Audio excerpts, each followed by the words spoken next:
We are live. Great. Thank you everybody for being patient with us.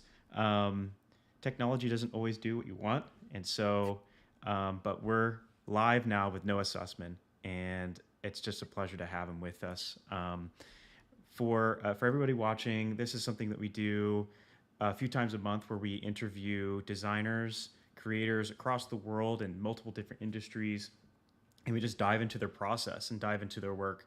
Today we have Noah Sussman, actually a longtime user and a very experienced designer, and so just it's just my pleasure to be able to talk with him today, and for him to have some time with us. So I thank you all for joining and for watching. My name is Jaron Dorman. I work on the marketing team at Gravity Sketch, and I talk with designers all over the world and dive into their process, and it's just a fun time. So thank you, Noah. Do you want to just give a quick intro to everyone that doesn't know who you are, and just tell them a bit about yourself?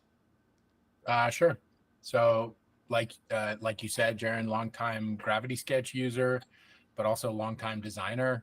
I've been working since 1994, and I'm in Europe now. I'm in Germany. I've been here since 2007, but I actually started in first in San Francisco, where I studied and worked and studied product design with an emphasis on, I guess, the curriculum was mobile computing, sort of in the infancy of the design there in San Francisco. And then I went back to school later for automotive design, just like a really international skill set. Like I wanted to learn how to draw, which is kind of ironic given, given the context, which I still do and I love to do. But I've been here since uh, 2007 in Germany doing mostly it ends up being sports or sports type product design, hard goods, soft goods, stuff like that. Yeah, and we're going to be diving into a lot of that stuff. Noah shared a few folders with me of some work that he's done in the past over his career, and we're just kind of free form look through all of it. And it's just going to be a really loose conversation. So, anybody that's got any questions for Noah, just pop them in the chat there, and I'll be sure to ask Noah your questions. If you have any workflow questions or industry questions, like I'm new to design and I want to figure out how to like break more into industrial design, anything goes. So today's topic is sort of around 3D first workflows, which is a little bit of an interesting statement in and of itself, because Noah and I were even talking about this, that we kind of think in 3D already, or at least you should be thinking in 3D, right, for your problems. And so we're going to be diving into the whole thought process of figuring things out in 3D, whether it's in VR, sketching, 2D sketching, and yeah, just going to get right into it. So I'll um, I'll open up this first folder that we had here, Noah, because I wanted to um, actually start with the. Uh, I know we didn't really talk about what I wanted to start with, but I wanted to just start with the watch, because I thought this project was really cool, um, and it's a more, I guess, precise use of the tool than we normally see. And I think that talking about that process and you why you started this project, what was behind it, um, and kind of dive into the why behind it. Yeah, I would love to start with that. Cool. Actually, it's a perfect place to start for the topic of, well, actually for a couple of the themes that you and I've talked about, but this was just one of those things that I did for myself, probably while I was doing something else, like I was working on something else. And I think anyone that does creative work, they always have some little passion thing that they'll be doing nebenbei, you would say in Germany, like next to whatever your work is, however you're earning your daily bread. And for some reason, I was obsessed with watch design. There may have been an application to a company, I believe in Glashütte, that was sort of involved, but I was just sketching watches to relax, let my mind play, drink a coffee in the morning. And I didn't want to think about work. So I was doing these things. Just, I love everything about watches is fascinating to me. And so I was using the skills that I had in my toolbox. Ballpoint pen sketching is just a kind of a set skill. and I'd been scribbling a bunch of watches. And at some point I got curious, well, how easily can I do, let's say, a model that's good enough to show a marketing team, or a model that's good enough to show in a job application based on a precise product. And it turned, this is the first time I think I did anything super precise with the tools. And the answer is really fast. the answer the answer in Gravity Sketch is, as long as you know as long as you have an idea of what you're building, you can much more quickly be into 3D. It was almost as if the sketches were not necessary once I started this. And that often ends up being the case with Gravity. That if I had Gravity at my fingertips, the way I have a ballpoint pen, I would be doing a lot of work like this on a regular basis anyway. Drink my coffee, pull up a model, work on it. That's just not practical at the moment with a headset. Yeah. So, but that's all this is, and I kind of like the having the two next to one another, ballpoint pen sketch next to a 3D model, right? And then there was some back and forth with Photoshop, some templates from Photoshop to try and get the effects that I wanted. But essentially it was play. So it's a Gravity model that's built the same way I would playfully sketch with a pen. This was not for a client. It was just for myself. Yeah, I those personal experiments also, for me, tend to be where I discover a lot about the tool that I'm using, whether it's sketching or 3D, and then also I learn a lot about myself as well. Yeah. Those personal experiments are so important. As a designer, like, what would you say about the importance of experimenting and just doing things not necessarily for a client, even if it's like not even related, even maybe like totally unrelated to the work you normally do? What are your thoughts on that? Yeah. Well, I have a story about that from the school days, where one of the more talented kids in our class also decided, under the intense workload, he decided to experiment. And we were always watching the top students, the guys that just delivered or the girls that just delivered every week. And so everybody would watch them and learn from them. Well, he seemed like he was so far ahead of us with his marker work and his chalk work and his sketching, that he had decided to do some experimentation, and he came into class with some pretty experimental looking work and was immediately just ripped apart by the professor. Never do this again. And so, being a slightly older student, I watched that, and it planted the seed in my head of what's the balance, what's this tension between creativity and business goals? Because they treated that was the automotive design, and they treated that very much like a studio environment. They wanted the creative work to be done under a pretty intense regime, let's say. And so I took away this idea of there's always a balance between creativity and business goals. It is a job. I'm not an artist. And there's just a simple pleasure, like you said, and really with intent, finding those spaces to just be totally playful with some of these new technologies, some of the new tools. Even if it's just a new way of sketching, I'm always looking for, the next cool ballpoint pen sketch. And currently there's a kid from LA who's doing these Mercedes sketches that are just like tearing apart. They're so chaotic and crazy. But I love that balance of like the chaos of pure creativity applied to a hyper precise product like an automobile or eyewear or a watch or whatever. So I think it's a must. To answer your question, I think if you're not doing that, then creative work is probably not going to be that much fun. Because that's a part of the bonus for me is I get to do those play sessions, sometimes with really nice technology, like in a headset. Absolutely. Yeah. And it's like that sense of play really starts to come out, I think, when you're in VR. Maybe because of the novelty. I don't know.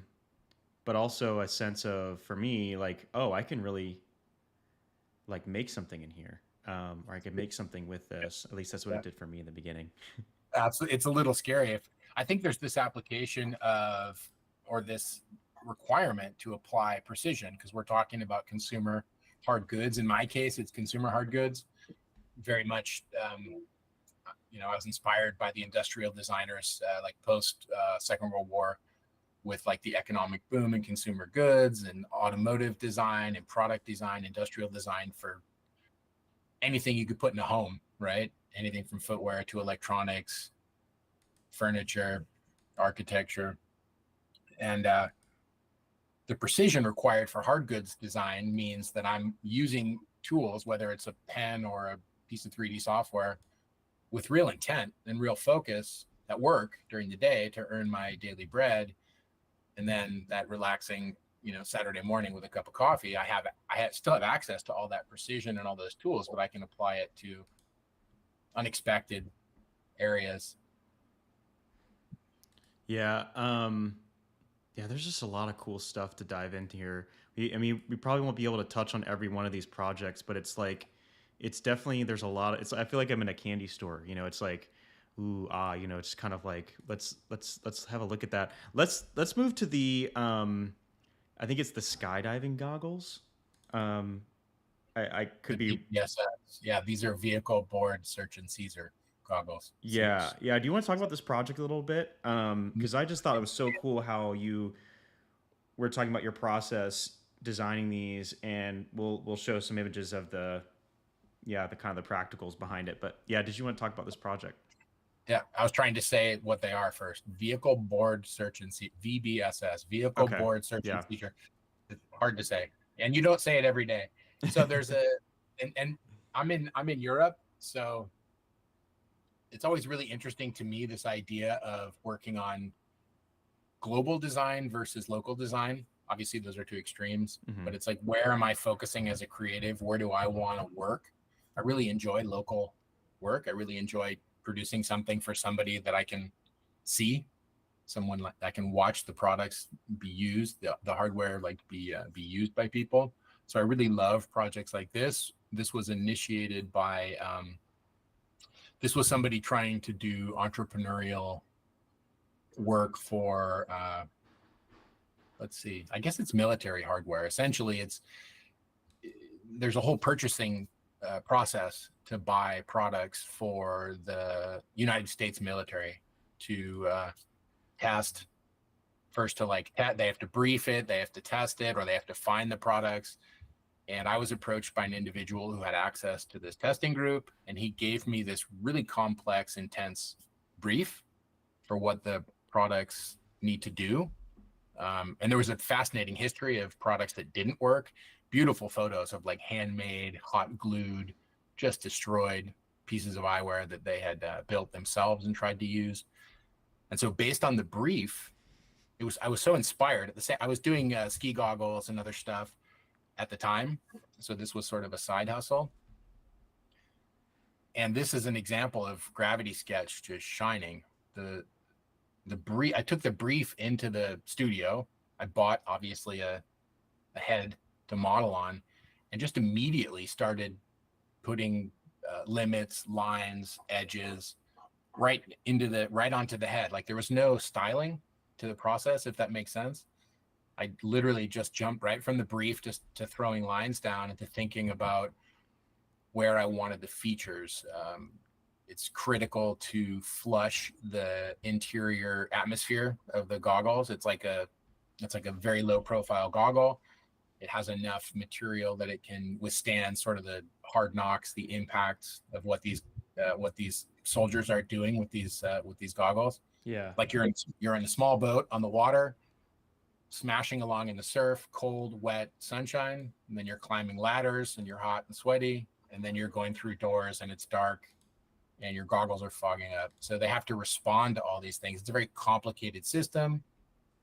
And I don't think I did a single sketch. I just started building right on this face where you're already taking into account millimeter ergonomics. Yeah. And like all the complicated stuff involved. Like, these guys had no interest in a styled product whatsoever. Right. They just had this list, and it's all very critical, because if your eyewear goes down, then you could have real problems and have a bad day. So The ultimate form follows function project. I guess I don't honestly even form follows function. I don't even know what that means. Yeah, I guess in this case, yeah, it's a pretty standard. Like I was always inspired by Cry Precision out of Brooklyn. They're a group of guys that or designers rather that did they did a bunch of work on for naval special warfare on uniforms, gear, body armor. Very innovative stuff. It's an odd area to work in as a creative. A lot of people are pretty opposed to working on anything like that. Hmm. I guess because he approached me and there was a sense of urgency in the request that I just felt like it would be interesting to it Interesting would be project to dive into. yeah. Yeah, and it's like all of those parameters really came out with a pretty fascinating aesthetic result here. You know, because you're showing airflow um, going through it, and I think that's really interesting. Like, I think that just would be, you know, if you're not in VR, it's not super intuitive to like figure out the path of the airflow. Like you're because you're doing like views on a 3D program, 2D, 3D program. Whereas in VR, you can actually kind of like almost like pull yourself through it, and you're like, okay, the air would flow this way. Is that kind of like what you were able to how you're able to think through it, or how are you figuring out these channels of airflow? Right. So 2D, we talked about this 3D first Yeah, design, and I immediately had a problem with that because first of all, I was thinking, well, how many? There's 1D, 2D, 3D, four. There's 4D, yeah. obviously, it's time, and then 5D, 6D. Well, because I mean, isn't your brain just like aren't you you're when you're using creative skills, Vorstellungskraft, like German, like the Vorstellungskraft, creativity, basically creative thinking, but it's a strength. Yeah. Sit quietly and just imagine it. And all I was doing, I'm just sitting here with this eyewear, either wearing it in my headset, just sitting there, kind of looking at the padding and then thinking about, well, if I'm wearing like a new one of these new Mitch helmets or a Cry airframe helmet, or I have to pull a gear sling over my head, or if I'm getting out of the boat and someone kicks me in the side of that, like just I was wearing them in real life. Like in my mind, I have them on. I'm hot and sweaty. It's sunny. It's wet. It's dark. I can just go through every single one of those scenarios. It took a while to build these up, Yeah. but I was experiencing them. You gotta be careful because it's gonna sound very new agey here. But there was a study that showed empathy is increased by experiencing something in VR. Yeah. Real basic, right? It was a refugee camp. Yeah. A study based on showing pictures of it or putting someone in a headset, and the gains are phenomenal. The amount of the levels of empathy, Right. no different for a designer.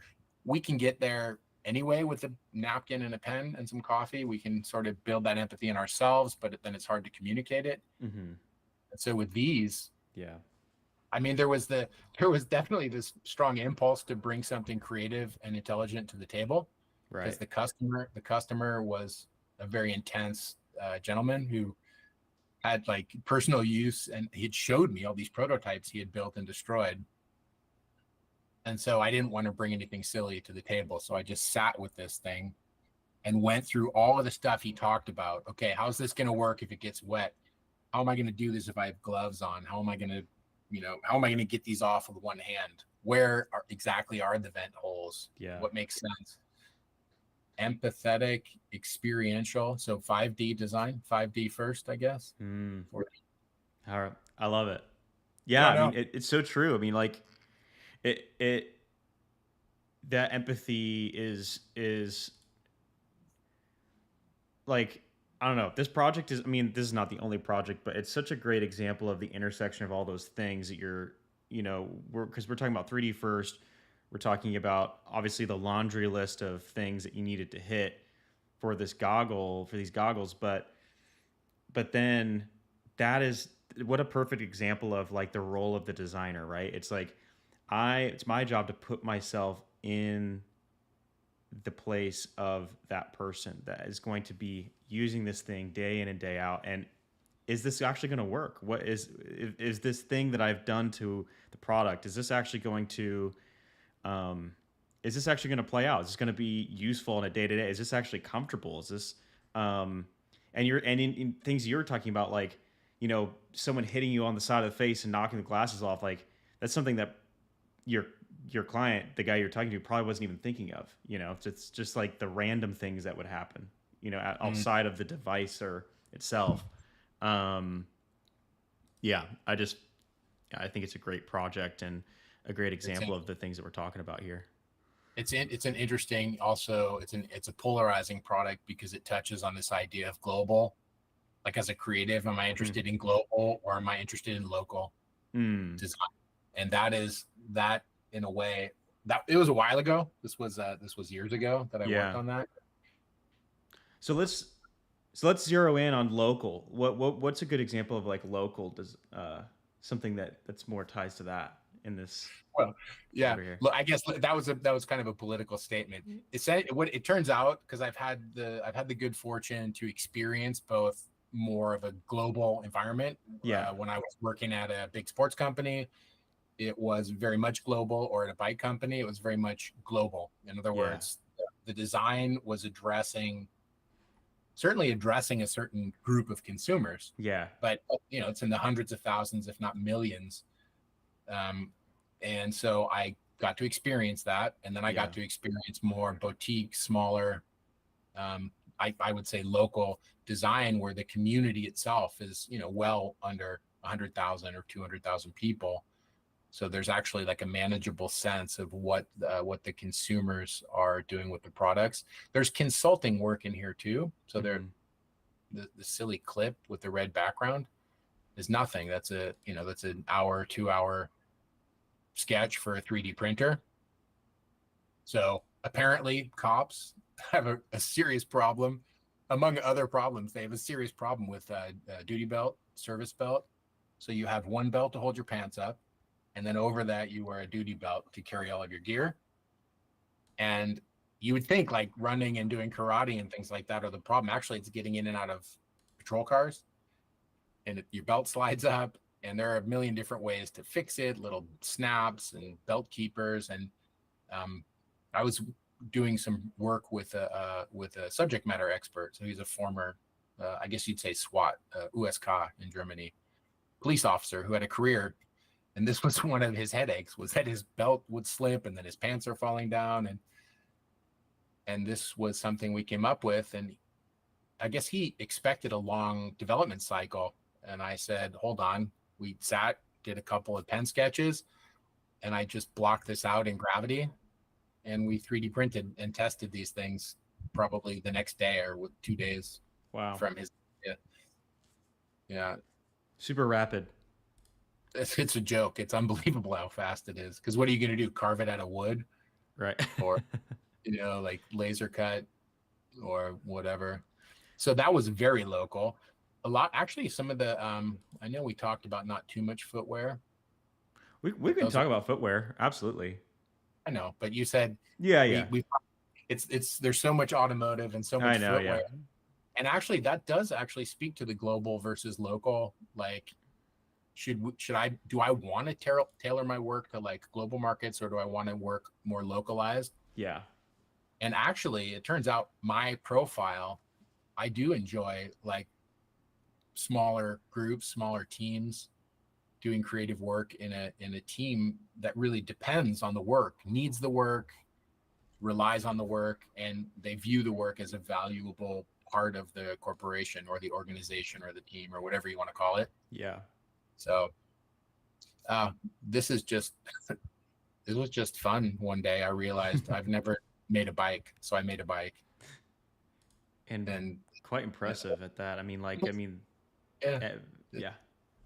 It's fun. It's fast. That's very local. So this is like local, almost intimately local, because it's for me. It was this question. Honestly, I might have started it just thinking, how hard is it to build a bike rim, or how fun would it be? Because they're so elegant, they're so precise. But could I do that? And the answer is yes. In fact, the answer is yes. And you can do it so fast that it's almost like you get kind of addicted to it. So this is just like a sketchbook kind of thing. Yeah. and this was, I think I'd applied for work with one of the hardware manufacturers in Germany, because I'm always looking for work here in Yeah. Germany. Speaking Right. of global versus local, it's Right. also interesting to talk to you because you're in the US. And I think based on new tools, I think there's a divide opening up. That's my Mm. second topic. My second topic, by the way, Yeah. technology, because we Let's couldn't let's get the let's go into it. oh yeah, dude, we couldn't get the microphones to work. But there's this just this idea about new tools and new technology. So how do they shape the future of design is kind of the question. But you've even found some of the weird dystopian. Everyone thinks Google Glass was not a success because it's not around, but I'm convinced it was a success, but the timing, they're just waiting for the right time. Exactly. That's what I think as well. Because we're already, you know, kind of moving more like it Google Glass happened and then it just kind of like disappeared for a while, and then VR kind of came on the scene. Has been developing, and you have this sense that this is like where it's headed, where it's going back to almost. Um, and it's just funny how those things kind of come back around. Yeah. Um, Well, the hardware, and I think there's two sides of this, right? Like there's this idea that advanced tools, you can revolutionize process, uh, like pre-visualization, predictive analytics, and all that stuff, just more efficiency on the one hand. But then on the other hand, it's like you can make things overly mechanical. And then I just come right back to this idea of like a ballpoint pen and a napkin. Even if I'm eyeballs deep in AI and assistance and all that stuff, picking up a pen. Oh yeah, this is a perfect example. This is like 10 or 15 minutes of prompting because I had this idea about these bags, and it's ridiculous.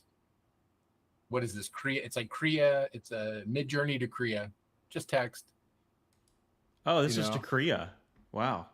I think Korea. One of the, I don't know. One of Was it the. are you taking an image and then you're turning it into video through like a AI tool? Yeah, just Yeah. that little bit of empathy, that little bit of movement, Yeah. and because we brought up new tools like this, I would say like revolution versus risk. Because the fact is, I could do a PhD project and basically just make an algorithm that could replace my professional self. Not replace it, let's say augment it. Right. And right. And the question is, well, okay, was that ever my goal? To Right. just remove myself from work with all these tools? And actually, for me personally, no. Creative work is something I enjoy doing. So I like the idea of optimizing a process, but it can go too far. And to do that little short video, that little idea for a bag,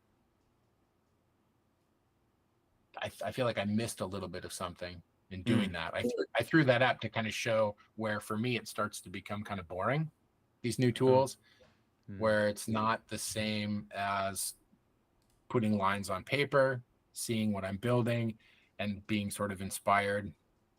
Optimization can go too far, I think. But again, this is an open idea. This is a very personal interpretation of making your job more efficient.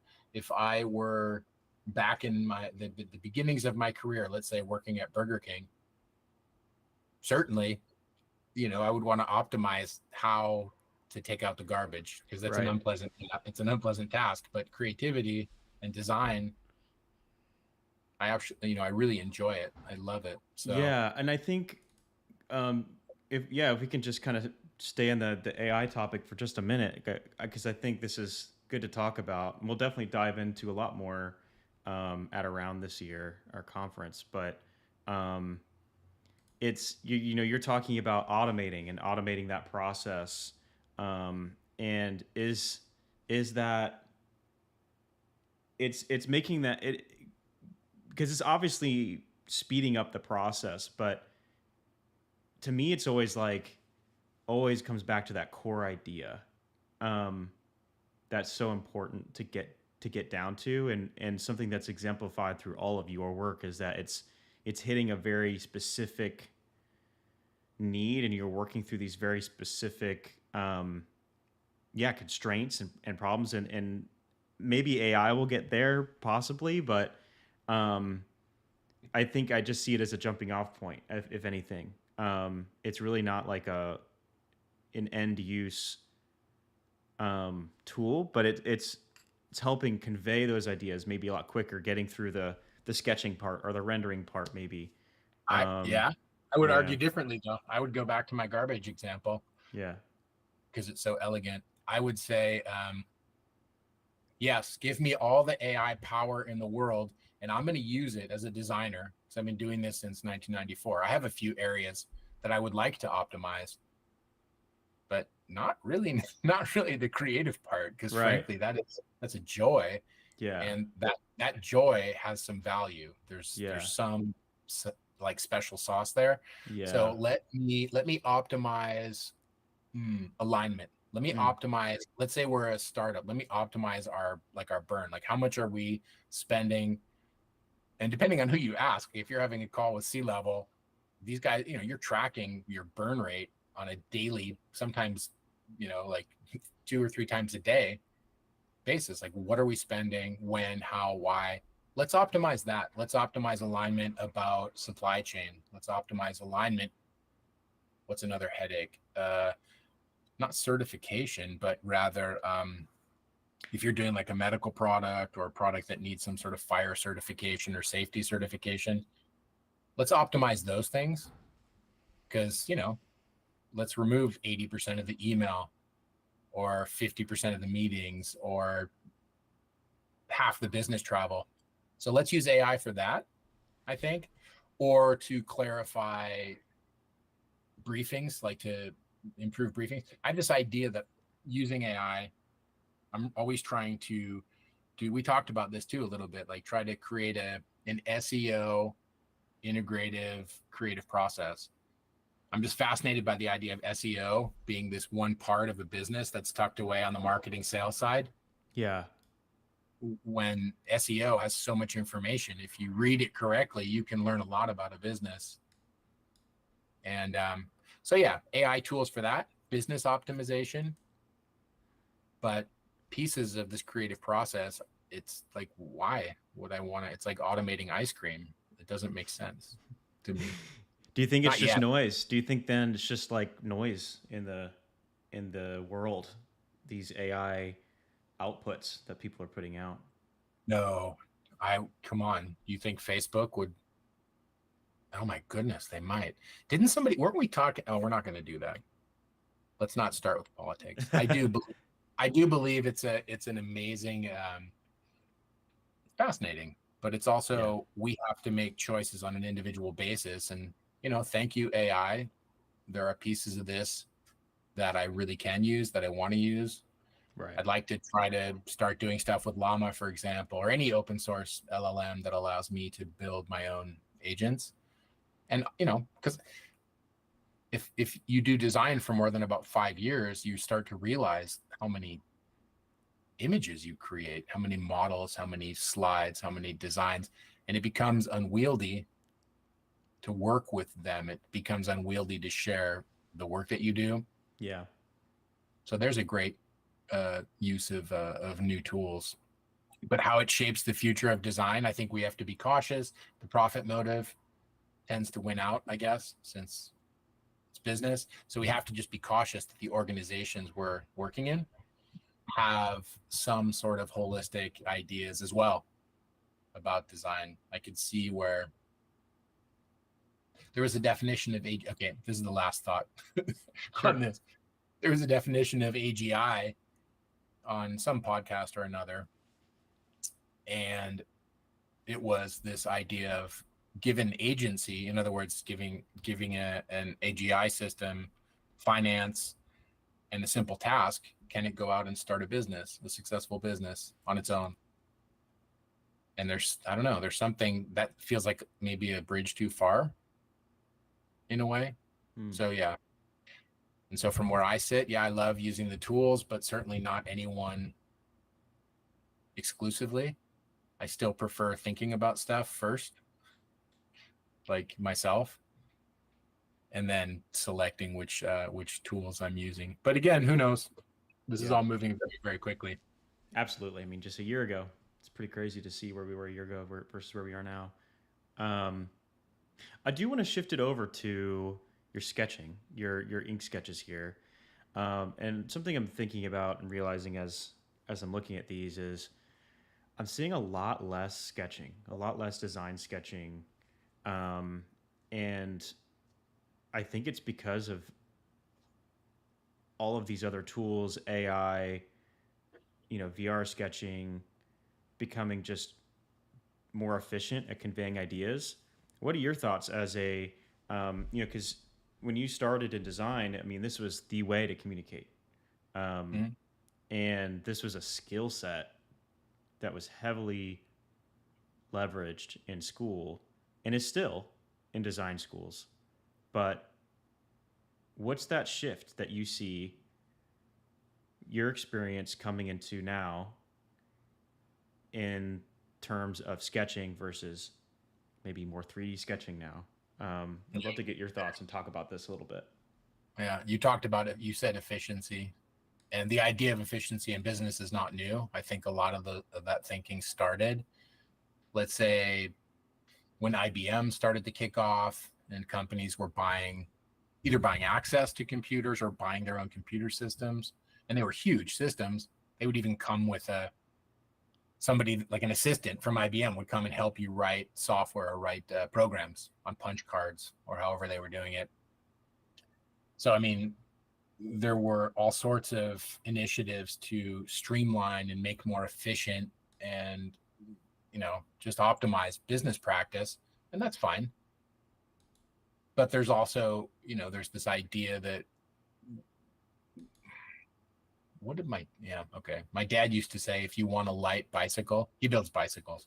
If you want a light bicycle, first lose weight, like first, optimize this yourself and like get yourself in a place where you're sort of optimal. And I think there's a pretty strong argument for like the tools are fine.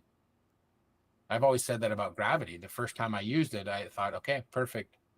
This is exactly what I needed. It's unbelievable. It's so fast. It's so efficient. And with every new feature and every new tool, I feel I'm a little torn. Like, well, I don't necessarily need this. I don't need that. There are certain features, of course, that come out that always make me happy. Like if I pick and choose, but ballpoint pen sketching, efficiency in design. Look, we can only move as fast as we can think, or we should only move as fast as we can think. And there's something about the speed of thought and tools that support the speed of thought. And it's certainly a disciplined skill with a ballpoint pen or a pencil, like the ability to render, light, dark, shade, some surface, just roughly. That's why I love dirty, messy sketches. That's still a very efficient tool. Mm-hmm. As great as like all these, all this, excuse me, as great as all the, the tools are and the hype is, I still have to like boot a machine. I still have to click across a screen. I still have to get my keyboard. So you're already putting something between the idea and the execution. Whereas with the ballpoint pen, you pick the pen up and immediately I'm in a dialogue with the idea. Yeah. So I feel like not only is this skill still relevant, things are transforming fast. I pick up my sketchbook and I really have to think, well, what do I want to sketch? What do I Mm-hmm. feel like sketching? What is of value? There's a good example right there. These are both the helmets and either one, doesn't matter. If I'm sitting in a meeting, I can't put on my headset and start, if I'm inspired.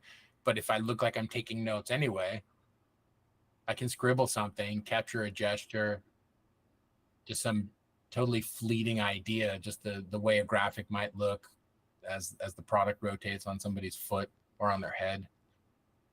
Those are incredibly valuable moments, and why let them pass when I can visually store them? I can visually add them to the archive of the project by putting a few lines down on paper. So yeah, I'm, maybe it's the art center in me. Yeah, exactly. Something like this. It's a compelling slide. And these are just scribbles, but ultimately they remain on the wall during a long, complicated process. In this case, wind tunnel testing and model making, very technical, and it can really drain the emotion out of a product. But if these sketches are living there next to me as I'm, crushing through some Rhino problem in 3D, or a gravity model that is so complicated, right? It's driving me crazy. I still have this emotional, instantaneous thing. That's a really long-winded answer that I love sketching. I think it's so valuable. I think it's so valuable, and I'm a little reluctant to question the value of it. There's a good Yeah. slide. I was struggling with this high chair for kids. I was a new father. I was applying for a job doing like children's furniture, children's accessories, baby carriages, and whatnot. Brutally picky group of consumers. Of course, they should be. You're putting your baby into a consumer product. And I just had this idea for a high chair based on the experience I was having of feeding my kid and what a joyous thing that is. And I had everything was just in my heart. Like I had the proportions and I had the heights and all that stuff. And I'd already over sketched it. Like I was doing all these sketches and it wasn't really getting me anywhere because I didn't have the resources to build a model. I wasn't interested in sitting down in Rhino and like technically building something. Yeah. And this is my first time in a headset at an electronics store here in Nuremberg. And this was I wouldn't even say competitive product. It was just a 3D sketching product. I put it on and just gesturally sketched in less than 3 minutes the idea that had been kicking around in my head, and it just blew my mind. And I think Yeah. I told you these pictures. I was so excited. I just photographed them with my smartphone through the headset Right. because I didn't know. I wasn't sure how I would get access to the image again. It was just a throwaway sketch. Yeah. I think this is a great example of that. You've got this idea kind of racking around in your mind, and being in a spatial environment allows you to approach that idea and its limitations very quickly. Um, and maybe it's possibilities that you didn't see before as well.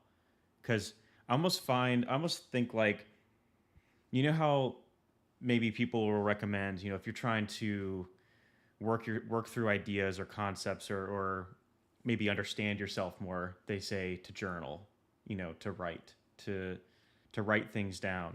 Journaling helps a lot. I guess there's a lot of studies that support that journaling helps in a lot of different ways psychologically. In the same way, I feel like VR sketching specifically is similar in that way, in that you're journaling your idea in space and you're discovering new things about the thing you're journaling about that you otherwise wouldn't have encountered if it was just in your mind.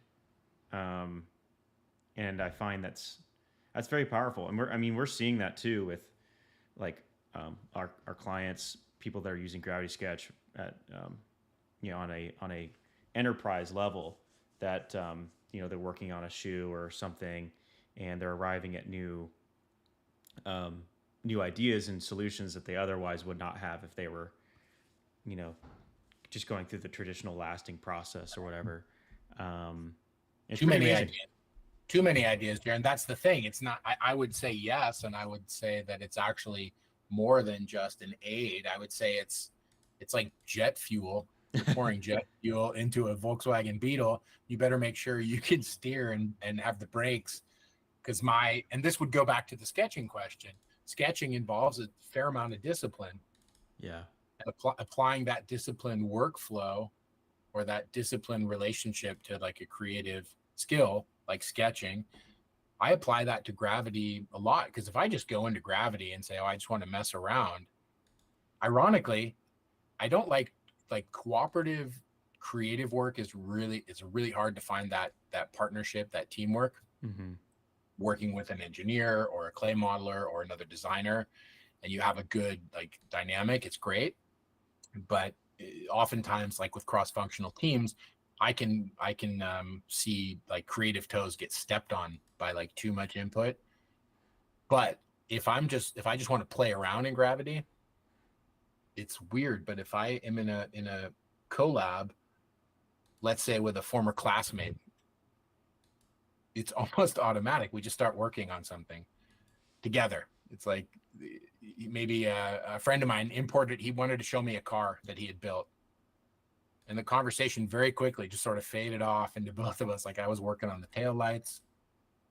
He was trying to sort something out with the bumper. It was it was like 3 hours just gone because of the journaling aspect, but the social aspect, that's some weird brain science right there. Journaling, yeah, it's a different way to process and to come up with ideas, but the social aspect of sitting in a studio with another responsible party, with someone who has some disciplined creative skills, someone who learned how to draw, let's say, the original, it is kind of the original creative skill, isn't it?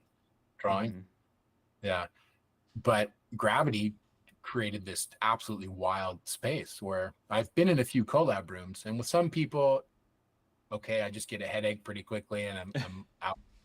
But with other people, time just flies by because we're sharing a creative vision. Mm-hmm. And there's something really special about the social aspect of this and the collaborative creative spaces that can exist. These are these are in the Gravity sketch file or the folder, right? These are just these are just sketches. Bags in Gravity sketch, that's something I can do for fun for hours where it's just for me.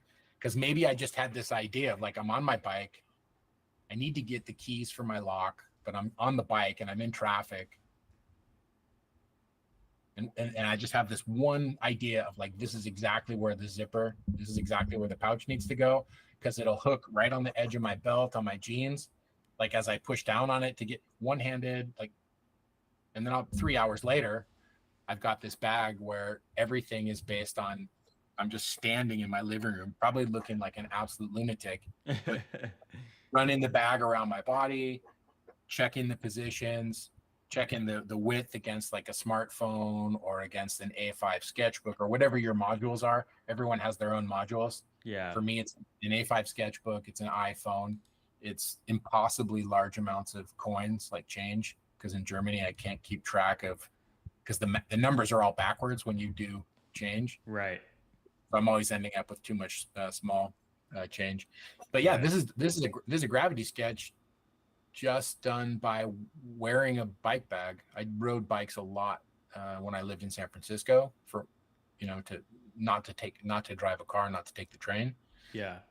And so for bags, it's just this awesome process. Yeah, I definitely wanted to highlight your bag stuff because I think actually a bag was like the first thing I made in Gravity Sketch when I first was exposed to it, when I first learned it.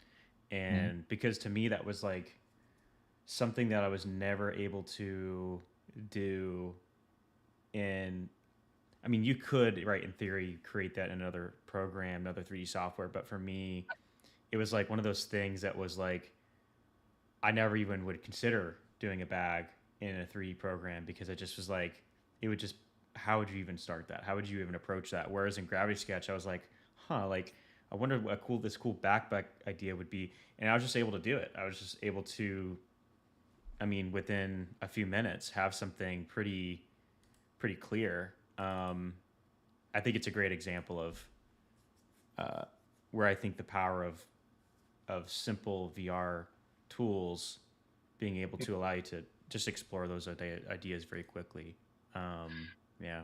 We're getting into some weird territory. When you and I talk, I can tell we try to rein it back in to stay focused on stuff. But I think both of us with a creative background and then having access to a tool like this, it's very profound because you're in the space, you're experiencing all these objects. And even now looking at them on screen, I guess people are going to look back on these times with nostalgia when, because I heard Zuckerberg talk the other day, and he's got the awesome new hairstyle. He's got the full bro thing going on, and he's 100% fixated on eyewear. He's 100% fixated on spatial computing. And so when I think of spatial computing as the next big wave in my mind, just makes sense. I mean, it's already sort of happening. Plus, we have Starlink and all that. Right. But for someone who, like in my case, like I love objects.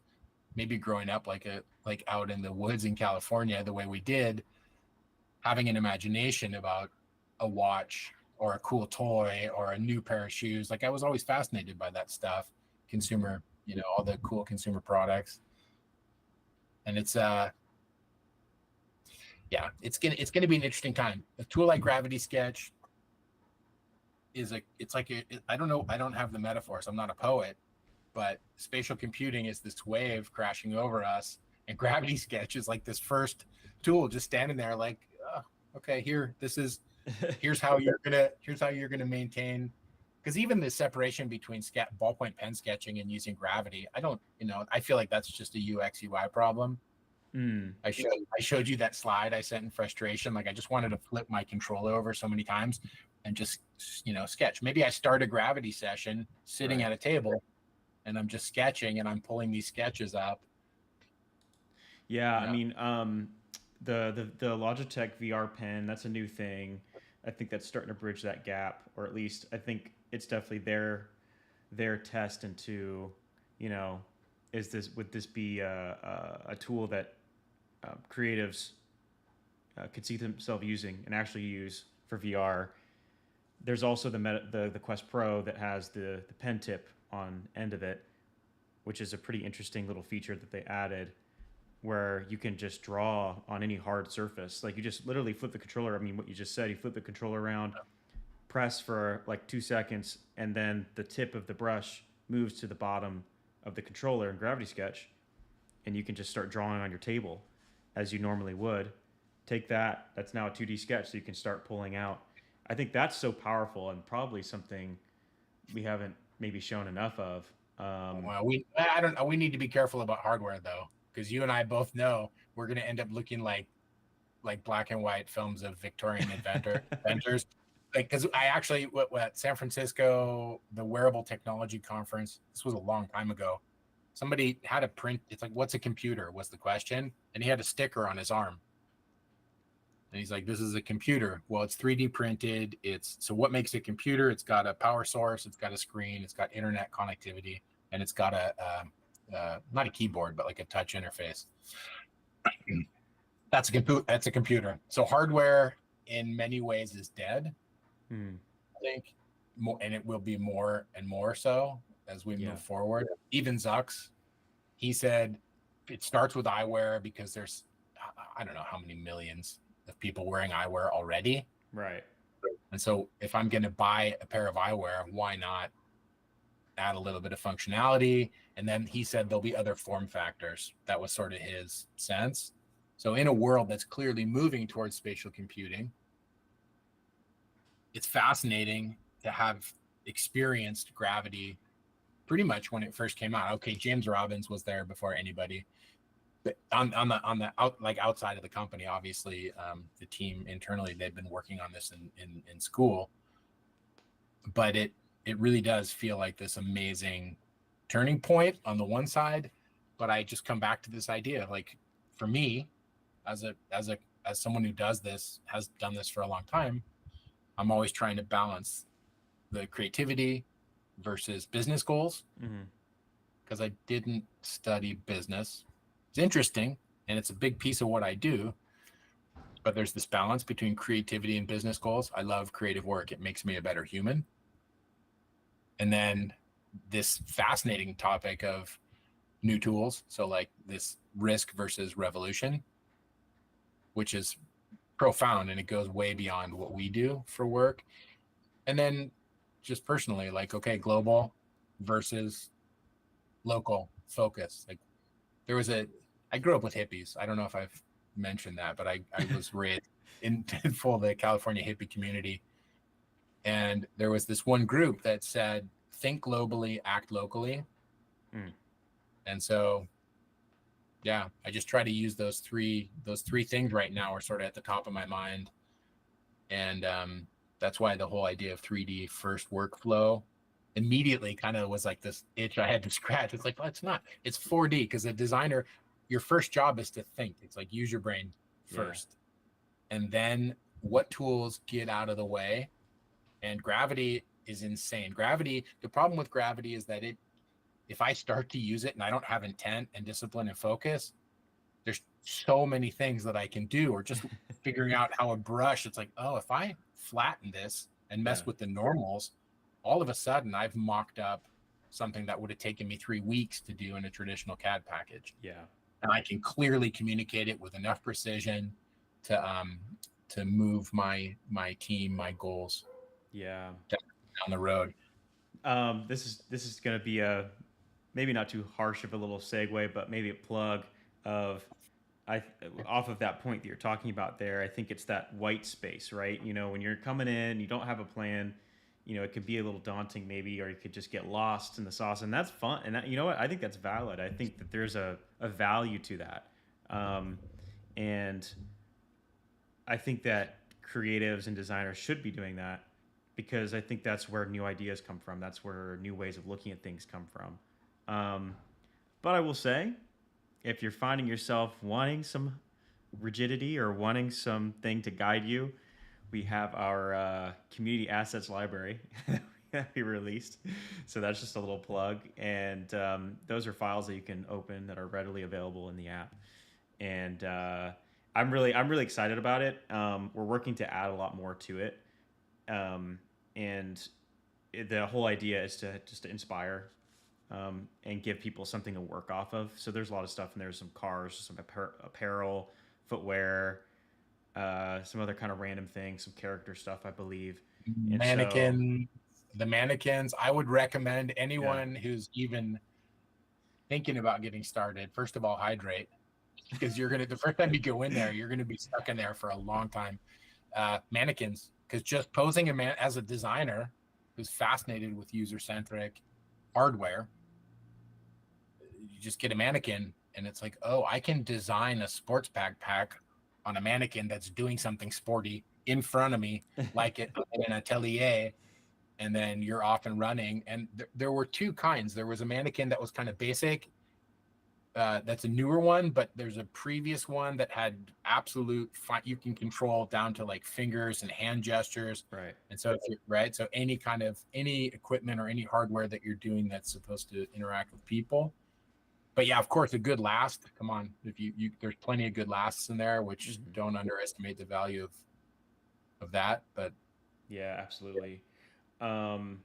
Yeah, I just wanted to plug that in there because I think that's a great thing for people to dive into. That came out with the latest update because we added a lot more assets to it. Because we've always had like a community, we've always had an asset library, but this time around with the latest update, we've added. I think there's 50 in there, or maybe 70